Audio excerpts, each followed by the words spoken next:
Praise the Lord. இன்றைய எபிரேய மொழி கற்றல் வார்த்தையில் நம்ம என்ன பார்க்க போகிறோம்னா, குத்து விளக்கு.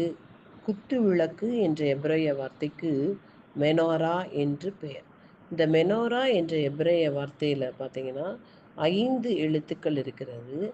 மெம், நுன், வாவ், ரேஸ், ஹே. மெம் என்ற எழுத்து இரத்தத்தால் கழுவப்பட்ட ஜனங்களை குறிக்கிறது. இதில் அடுத்த 3 எழுத்துக்கள் நுண், வாவ், ரேஸ். அது நார். நார் என்றால் தீபம் என்று அர்த்தம்.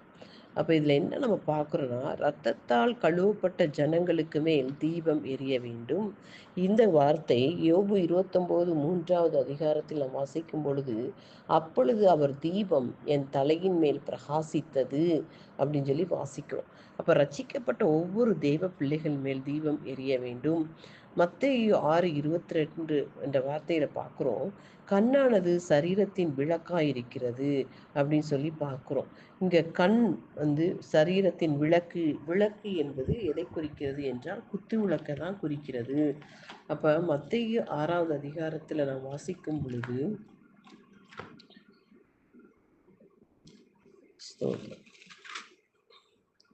6:22 கண்ணானது சரீரத்தின் விளக்காய் இருக்கிறது, உன் கண் தெளிவாயிருந்தால் சரீரம் முழுவதும் வெளிச்சமாய் இருக்கும் என்று சொல்லப்பட்டிருக்கிறது.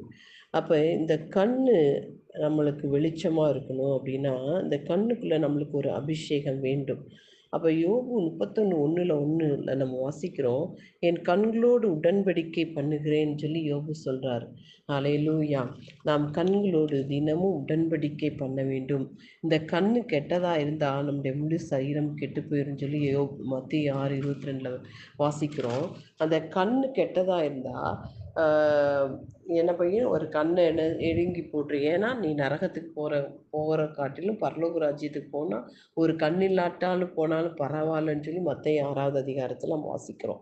அப்போ கண் நம்மளுக்கு சரீரத்தின் விளக்காக இருக்கிறது. விளக்கு மெனோரா, குத்து விளக்கு. கண் தான் விளக்காக நம்மளுக்கு. அப்போ நம்ம தான் வெளிச்சமாக இருக்கிறோம், இந்த உலகத்துக்கு உப்பாக இருக்கிறோம், வெளிச்சமாக இருக்கிறோம். அப்போ இந்த கண் நம்மளுக்கு பரிசுத்தமாக இருக்கணும். இந்த கண்ணுக்குள்ள ஒரு அபிஷேகம் வேண்டும்.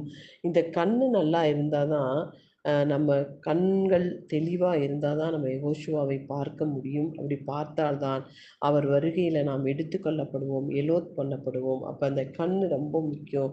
கண்ணுக்கு ஒரு அபிஷேகம் வேண்டும். அனுதினமும் நம் கண்களோடு உடன்படிக்கை பண்ண வேண்டும். யோபு அப்படிதான் கண்ணோடு உடன்படிக்கை பண்ணார். அதே போல் நாம் கண்ணோடு உடன்படிக்கை பண்ண வேண்டும் அப்படின்றத இந்த குத்து விளக்கு மெனோரா என்ற வார்த்தையில்